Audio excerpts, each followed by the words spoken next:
Armand Ténéceau, bonjour. Bonjour monsieur. Alors vous êtes certainement le candidat surprise à Strasbourg et la plupart des électeurs n'ont sans doute pas encore entendu parler de vous. Comment comptez-vous simplement exister dans cette campagne déjà bien lancée ? Alors cette campagne est bien lancée certes, mais il faut préciser que je suis le candidat de la société civile strasbourgeoise et notamment de l'USD qui est l'Union sociale-démocrate, le mouvement sans étiquette strasbourgeois. Alors justement, vous parlez de l'Union sociale et démocrate, qui est elle aussi totalement inconnue, même de Google. On arrive juste à découvrir que c'est vous-même qui l'avez créée. Alors allez-vous trouver les noms requis simplement pour constituer une liste ? S'agissant de la liste, nous sommes au complet à ce jour.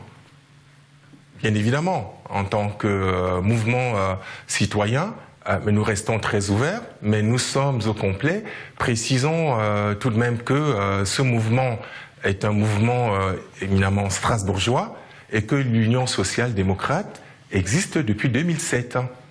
Alors votre programme prend pour l'instant la forme d'un fascicule de 4 pages qui égrène des vœux pieux comme relancer l'emploi ou créer des places en crèche, mais aucune proposition n'est accompagnée de son financement, ça viendra plus tard.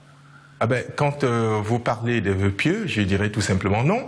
Et quand vous parlez de programme, je dirais que ça n'en est pas un, c'est l'ébauche de notre programme. Parce que notre programme tiendra en 8 pages, qui sera soumis aux Strasbourgeois très prochainement.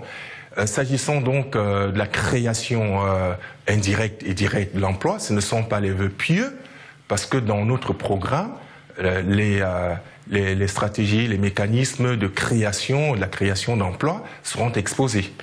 Alors, vous avez déjà été candidat en Alsace aux législatives en 2007 et vous aviez obtenu 0,49%, soit 137 voix pour être précis. Et vous vouliez vous présenter aux dernières municipales, mais avez été déclaré inéligible par le Conseil constitutionnel. Et tout ça, ça ne vous refroidit pas ? Ah non, parce que je suis l'émanation de la société civile strasbourgeoise. Je ne voudrais pas m'approprier une telle initiative, même si j'en suis le président. Précisons par ailleurs que s'agissant de ma présentation de 2007, c'était une expérience personnelle. Je reprécise ici que je ne suis pas le candidat des appareils, je ne suis pas le candidat des partis politiques, je suis le candidat de la société civile strasbourgeoise sans étiquette qui pense que les choses vont cruellement mal et qu'il est grand temps de mettre fin à cette parodie de gestion de la ville. La ville de Strasbourg est très mal gérée. Concernant mon invalidation, il faut quand même dire les choses telles qu'elles sont. Mon invalidation par le Conseil constitutionnel m'a empêché de poursuivre mon expérience. En 2007, c'était la quête de l'expérience.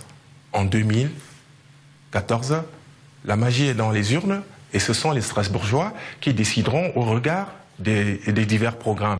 Armand Ténéceau, merci. Je vous remercie de m'avoir accueilli sur votre plateau.